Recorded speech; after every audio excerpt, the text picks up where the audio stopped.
Isang testigo ang lumutang kaugnay sa umano'y pagkakasangkot ni Pangulong Kuting Jr. sa ilegal na droga. Ayon sa ulat, ang testimonya ng nasabing testigo ay kasalukuyang pinag-aaralan na sa korte. Ang isyong ito ay nagdulot ng malaking ingay sa publiko at nag-udyok sa iba't ibang reaksyon mula sa mga mamamayan. Sa kabilang banda, sinabi ni Atty. Harry Roque na hawak na umano niya ang mga ebidensyang magpapatunay sa pagkakasangkot ni Kuting sa naturang ilegal na gawain. Ayon kay Roque, matibay at malalim ang kanilang mga dokumente at testimonya na maaring magsilbing basihan ng kasong isasampa laban sa Pangulo. Binigyan din niya ang mga preso sa pag-aaral ng korte ay makakaapekto sa kinabukasan ng bansa at sa integridad ng kasalukuyang administrasyon. Hanggang nagaganap ang imbestigasyon, nananawagan si Atty. Roque sa publiko na manatiling kalmado at magtiwala sa sistema ng hustisya. Patuloy rin ang kanyang panawagan sa mga otoridad na maging patas at walang kinikilingan sa pagharap ng isyong ito. Samantala, wala pang pakayag mula sa kampo ni Pangulong Kuting ukol sa mga aligasyon at testimonya laban sa kanya. Ang balitang ito ay tiyak na susubaybayan ng sambayanan sa mga susunod na araw.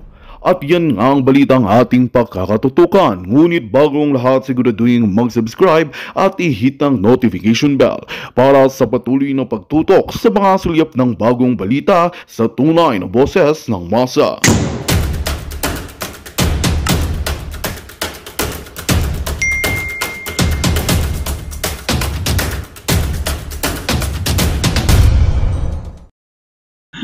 Bounty merchandiser. Ha? Bounty merchandiser? Tindi naman. Ito po pakinggan po natin si Atty. Harry Roque, guys. Ito pong testigo sa Pulboronic. May pruweba na. Nako, ito po. Pakinggan natin, guys, si Atty. Harry Roque. Sinisiwalat ang mga katotohanan. Ganong kaimportante ang sinabi ni Cathy Binag. Sa kauna-unahang pagkakataon, mga kababayan, meron na tayong testigo na nakakita na nagpupulburon ang ating Presidente PBBM not once, not twice, but 5 times. Of course, hindi man beses na yan in the course of 10 years of relationship ni Cathy Binag kay Tony Boy Florendo. Bakit baka panipaniwala si Cathy? Kasi si Tony Boy Florendo talagang matalik na kaibigan ni PBBM. Kaya nga po, ang tawag ni ni Cathy Binag dyan, Voltes 5. Ayun, kaya pala Voltes 5. Sus Maria. 5 po silang mga malalapit na magkakaibigan. PBBM, Tony Boy Florendo, si Special Assistant to the President, Anton Lagdameo. Wag na natin sabihin kung sino pa yung dalawa. Pero binanggit na rin niya ni Cathy Binag. Pero wag na natin sila banggitin kasi ang malinaw naman, yung talagang taga Davao, ang talagang napakalapit na kaibigan ni PBBM. Ang sabi ni Cathy, 5 beses niya nakita na gumagamit ang pulburon ang PBBM. Pero nung unang beses na siya ay nagpunta sa bahay ni PBBM sa Forbes Park, Nara Street, ay nakita niya ang First Lady. At si Liza Araneta Marcos pa raw ang nag-offer sa kanya, gusto mo? Gusto mo? You want?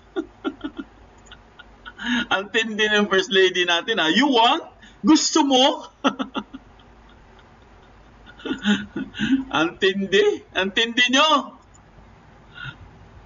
Alam nyo ba, nung Sabado ng hapon, nabay tumawag sa akin si dating Presidente Rodrigo Roa Duterte. Harry, nanonood ka ba kay Maharlika? Abay, nagulat ako. Yung pala, ang ating dating presidente, nanonood talaga ng YouTube kay Maharlika at sa akin. So sabi ko, Mayor naman, siyempre nakatutok ako. Abay, shocking. Ang lumabas doon kay Maharlika ay isang interview dito kay Cathy Binag. Sino ba si Cathy Binag? Kilala ko po yan. Kasi nung ako po'y kongresista, yun nga po, karelasyon niya si Tony Boy Florendo na kasama ko rin sa Kongreso. Dati-rati po, itong si Tony Boy Florendo at saka itong si Speaker Pantaleon Alvarez magkakampi. In fact, akong tumayong abogado ni Speaker Alvarez sa kanyang eleksyon, no? Nung siya ay tumakbo para kongresista, para naging speaker nga. No? At naalala ko na naantala yung pagpapaproclaim sa kanya kasi natalo na siya. Natalo siya ng parang 3 beses. Nanalo siya nung minsan, parang kung di ako nagkakamali, 14th Congress, tapos or 13th Congress, tapos 14, 15, 16 natalo siya. Tapos 17th Congress, nanalo siya uli. No? So, nung mga panahon na yon, magkakampi pa sila. Del Rosario, nakamag-anak ng Lagdameo, tapos si Pantaleon Alvarez at saka si Tony Boy Florendo. So pumunta ako doon, no, sa Tagum City at doon nga ginagawa yung canvassing. No? So ako yung nag-enter na appearance para kay Speaker Alvarez at talagang pinilit ko na kinakailangan dahil napakalaki na ng margin, kinakailangan ng magdeklara kasi miski matalo pa si Speaker Alvarez mga panahon na yon ay hindi na mababagong resulta. So nandun din sa canvassing si Tony Boy Florendo, nakakampi rin namin kasi noong 2016 kasama ko na sila sa kampanya at nandun din yung Governor de Rosario na pinsan buo naman ng mga Florendo. Kaya kilala ko si Cathy Binag. Si Cathy Binag ay girlfriend na ni Tony Boy Florendo. Kaya nga nung nakita ko siya doon sa programa ni Maharlika, na-shock ako. Narinig ko na nagkahiwalay na sila ni Tony Boy Florendo. Pero hindi ko naman narinig na wow, naging Christian na pala si Cathy Binag at ngayon sinisiwalat ang mga katotohanan. Ganong kaimportante ang sinabi ni Cathy Binag. Sa kauna-unahang pagkakataon, mga kababayan, meron na tayong testigo na nakakita na nagpupulburon ang ating Presidente PBBM not once, not twice, but 5 times. Of course, hindi man beses na yan in the course of 10 years of relationship ni Cathy Binag kay Tony Boy Florendo. Bakit ba kapanipaniwala si Cathy? Kasi si Tony Boy Florendo talagang matalik na kaibigan ni PBBM. Kaya nga po, ang tawag ni, ni Cathy Binag dyan, Voltes 5. 5 po silang mga malalapit na magkakaibigan. PBBM, Tony Boy Florendo, si Special Assistant to the President, Anton Lagdameo. Wag na natin sabihin kung sino pa yung dalawa. Pero binanggit na rin yan ni Cathy Binag. Pero wag na natin sila banggitin kasi ang malinaw naman, yung talagang taga Davao, ang talagang napakalapit na kaibigan ni PBBM. Now, ang sabi ni Cathy, 5 beses niya nakita na gumagamit ang pulburon ang PBBM. Pero nung unang-unang beses na siya ay nagpunta sa bahay ni PBBM sa Forbes Park, Nara Street, ay nakita niya ang First Lady. At si Liza Araneta Marcos pa raw ang nag-offer sa kanya, gusto mo? At nung humindi siya, abay nataranta ang First Lady. Anong ginagawa mo rito kung ayaw mo naman pala magganito? Dahil ang sagot nga daw, I don't do that. So parang nataranta si First Lady, nagalit na, ba't ka naririto? Siyempre, matataranta ka naman. Kasi bakit meron dong isang estranghero na naoperan na ng pulburon tapos hindi naman pala kumukuha ng pulburon. So magkakaroon ng witness sa kanilang mga pulburonic activities. No? Shocking po. Kasi bagamat marami na tayong naririnig na si PBBM ay gumagamit ka ng droga, ito, first time talaga na may nagsabi, abay, si First Lady pang nag-oper. Now, hindi natin alam kung when exactly nangyari ito. Pero 10 years sila nag-un ni Tony Boy Florendo. Noong 2016 na naging congressman ako, mag-un na sila. Hindi ko alam kung kailan sila nag-break up. Pero kung 10 years from 2016, that's 2026. So obviously, before 2016 pa sila nag-un. I think it's around 2024 na kasi off na sila. Pero parang mga 1 year ago na sila. So parang 2013 sila nag-un. At mukhang 2023 sila nag-break. Okay? After 10 years. So, bakit pa importante ito? Testimonya ni Cathy bukod sa kauna-unahang testimonya na nakakita na nagpupulburon. Kasi po, nabuo ang kwento. Unang-una, sinabi ni dating Presidente Rodrigo Roa Duterte na meron siyang kandidato na sa pagka-presidente nung kampanyahan na gumagamit ng droga. Hindi niya pinangalanan. Pero binigyan ng indikasyon na kasama yan ng mga mayayaman sa Davao. Sino ba mga pinakamayaman sa Davao? Kundi mga Florendo. Kasi talaga yung Tadeco na talagang yung taniman ng saging, talaga ng halos buong probinsya ng Davao del Norte. Yan po yung taniman nila. At number 1 talaga silang nag-export sa Japan at sa China. So, yun yung unang indication natin. Pangalawa, noong Enero ng taon nito, sinabi na ni Presidente kung sino yun. Yan ay si PBBM. Nung siya ay mayor pa sa Davao, pinakitaan siya ng ebidensya na gumagamit ng droga. Ibig sabihin, sa Davao sila nagdodroga. At siyempre, sa nakatira ang Special Assistant to the President at si Tony Boy Lagdameo, sila po ay lihitimong mga Davaoenyo. Pero wala namang nakita si Presidente. So ang alam lang niya, Presidenta, yung mga ebidensya na pinakita sa kanya ng PIDEA. Tinanong ko kay dating Presidente Rodrigo Roa Duterte, yung ba hong PIDEA leaks, ito ba yung mga ebidensya na pinakita sa inyo ng PIDEA? Sabi niya, hindi.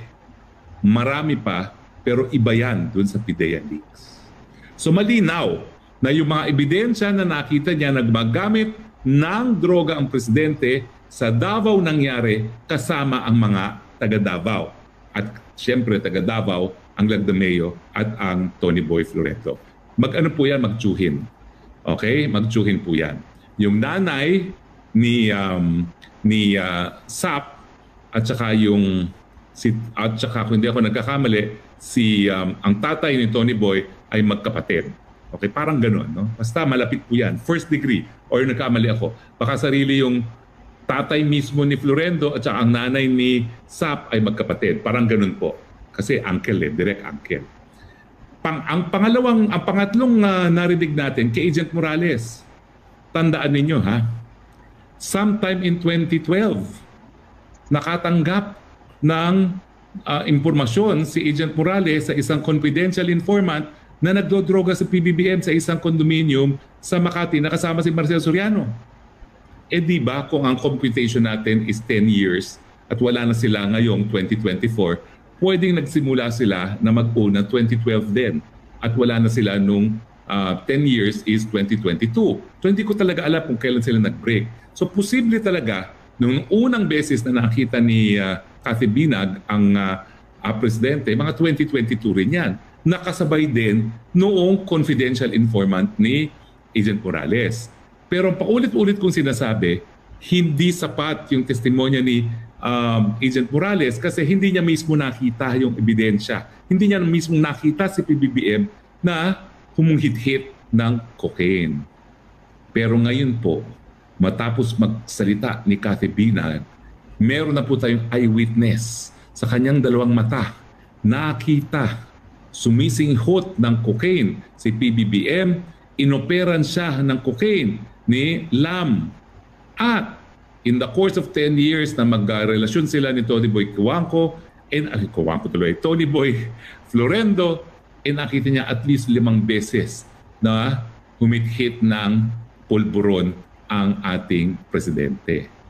Siyempre, lumabas din yung video ni Maharlika. Ang problema, dinidispute nila na fake daw yan, AI. Ako naman po, naalala nyo sa New York, ginamitan ko ng computer app. Ang tawag ay Deepware. Linagay ko yung video, linagay ko dun sa computer app. Ang sabi, no deepfake detected. Pero ang alam ko po, si Maharlika talagang kumuha din ng expert para pag-aralan at malalaman natin kung ano talaga ang conclusion ng expert. Bagamat, ang NBI natin, ang DICT, tinatanggi na genuine or authentic daw yon. O incidentally po ha, sa aking Facebook, pinost ko kasi yung video ni Maharlika. Una, finalag. Ang sabi niya, this lacks context and may be misleading and therefore it is going to be flagged. Gusto ko sana mag-apila kasi naidaan ko yan sa Deepware bago ko i-post sa Facebook. Kaabogado kong tao, ba't ako mag-post ng hindi verified? So bago ako nag-post, dinaan ko na yan sa Deepware. So bago pa ako makaapila, nawala ang flag. Pero sumagot ako sa Facebook na your fact-checker, Rappler, is partisan in the Philippines. Hindi sila objective. Kasi ngayon nga, nagsanib puwersa na ang Dilawan at ang Rappler naman ay Dilawan at ang mga Marcos. Kaya nga po, Duterte nila ang tunay na oposisyon. So bago pa ako mag-formal appeal doon sa flag, sinabi ko na yon. Alam niyo ba ho, nawala ang flag ng Facebook? Ibig sabihin, baka tinignan nila yung Deepware at baka sila mismo ipinasok sa Deepware at nakita no deepfake detected. Now, meron din pong isa na Chris Lam na Amerikano, no? Na-meet ko po siya matapos ipakita yung video na yan sa Amerika. Abay, nang pinost niya yan, umabot po yan ng 15 million. Tapos biglang nawala. Pero, naibalik. So, ibig sabihin, meron talagang concerted effort na rineklamo yung pag-post mismo ng pulveronic video, tinanggal dahil siguro violation of community standards, nag-apila, binalik. Ibig sabihin, pati ang Facebook nagkaroon ng mga pamamaraan para pag-aralan kung deepfake nga yung pulveronic video. So anong meron na tayo ngayon?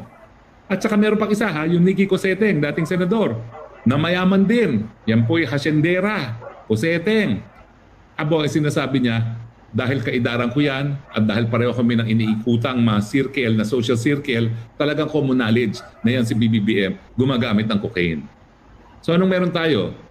Yung ebidensya ng PIDEA na ibinigay kay Presidente Duterte na nagko-cocaine si PBBM pag kasama niya yung mga kaibigan niya sa Davao, kasama si Lagdameo, kasama si Florendo, diyan mismo sa Davao. Ang sabi nga ni Presidente, hinayaan lang niya. Kasi out of respect. Kasi Marcos, no? So hinayaan lang niya. Basta doon lang sila sa mga pamamahay. Si Agent Morales, na merong siyang confidential agent na nakakita na humihit-hit ng cocaine si PBBM dito sa Makati. Si Nikki Coseteng, nakakilala niya yan, pareho silang alta, at doon sa sosyedad na kanilang iniikutan, common knowledge na user ang PBBM. Okay? Tapos, pulveronic video na nagpapakita na isang mama na kamukhang-kamukha ni Marcos na nag-cocaine. Hindi natin sinasabi siya yon. Pero pati ang Facebook, una, finalag ang aking post, tinanggal ang flag. Matapos kong sabihin na ginamitan ko siya ng computer app para malaman kung siya ay deepfake. At matapos na matanggal yung 15 million, ibinalik after appeal. So ibig sabihin, hindi totoo na fake siya. Kasi kung totoong fake siya, hindi na yan papayagan ng Facebook. So bakit importante ang naging kwento ni Cathy Binag? Kasi ngayon, meron ng ebidensya, eyewitness na nakakita mismo ng gumamit ng cocaine ang ating presidente, not once, not twice, but at least 5 times in the course of 10 years of the relationship na meron siya kay Tony Boy Florendo. Shocking po. Hindi naman natin linilipi si PBBM for drug use. So hindi natin kinakailangan ng proof beyond reasonable doubt. But is there proof beyond reasonable doubt? Well, kung talagang panunumpaan ni Cathy Binag yan, tingin ko proof beyond reasonable doubt yan. Pero sabihin na natin hindi siya proof beyond reasonable doubt, ano ngayon? Hindi naman natin gusto ipakulong siya. Ang gusto lang natin is tanungin, nasa tamang pag-iisip ka ba para ikaw ay mamuno bilang isang presidente? Nasa tama ka bang kalusugan para mamuno bilang isang presidente ngayon na meron na nagsabi na eyewitness na ikaw ay talagang cocaine user? At dati nga po, diniscuss natin ang mga epekto ng paggamit ng cocaine. Yung mga hindi nakaka-apekto sa kalusugan, merong pagiging praning. Okay? Merong anxiety, merong confusion. Tapos yun nga, yung high niya na panandalian lang, kaya yung mga susunod na paggamit, kinakailangan mas marami. Tignan yung nangyari dito sa Pilipinas. No? Yung kaysa isang estasyon na pinagkatiwalaan niya na kung saan siya sumapi sa debate at saka kaysa-isa nga sumuporta sa kanya, para siyang napraning dahil maraming mga tanong tungkol dun sa paggagastos ng kanyang pinsan as House Speaker.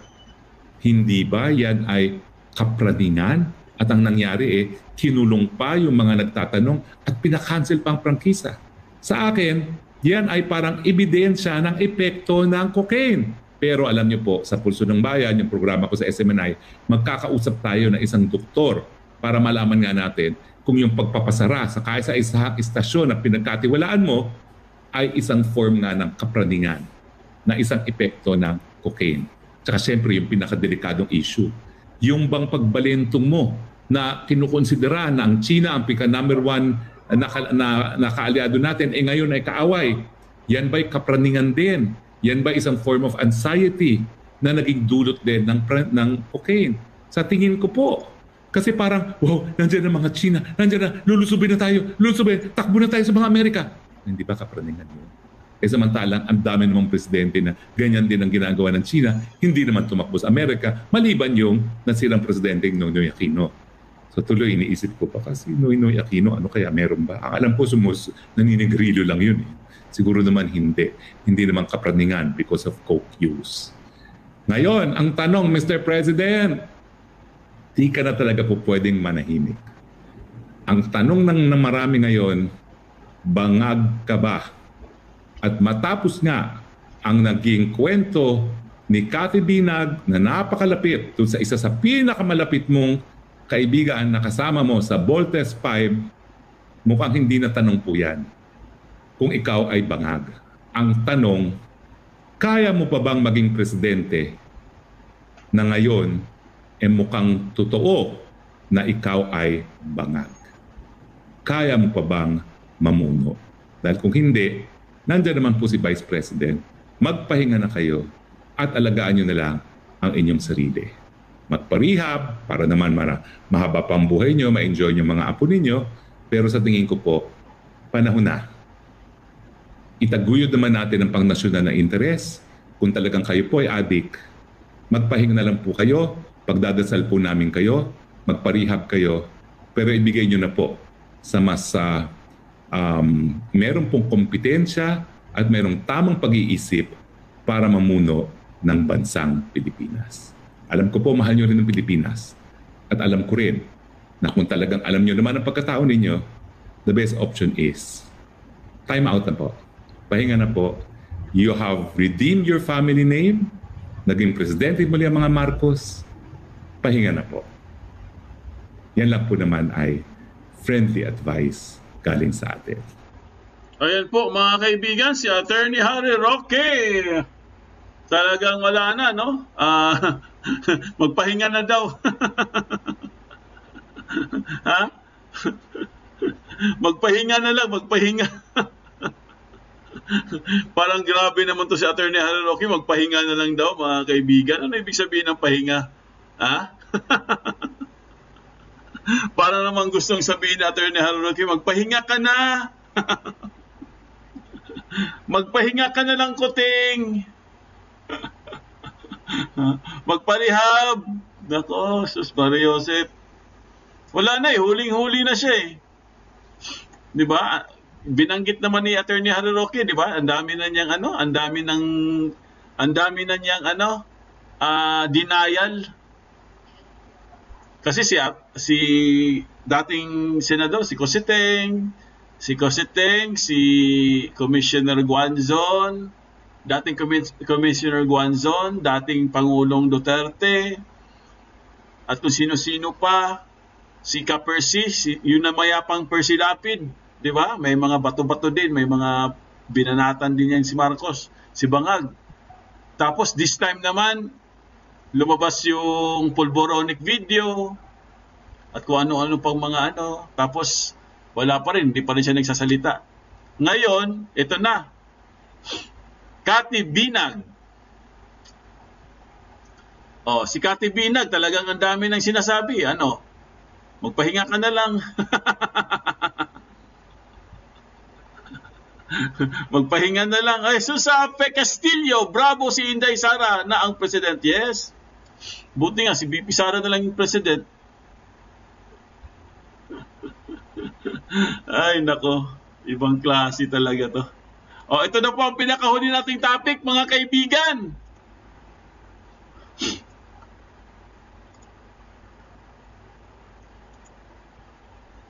Diba yung cocaine kasi 30 minutes lang daw yung effect niyan. 30 minutes eh. And then load na naman. And they're doing it kasi they love to drink a lot.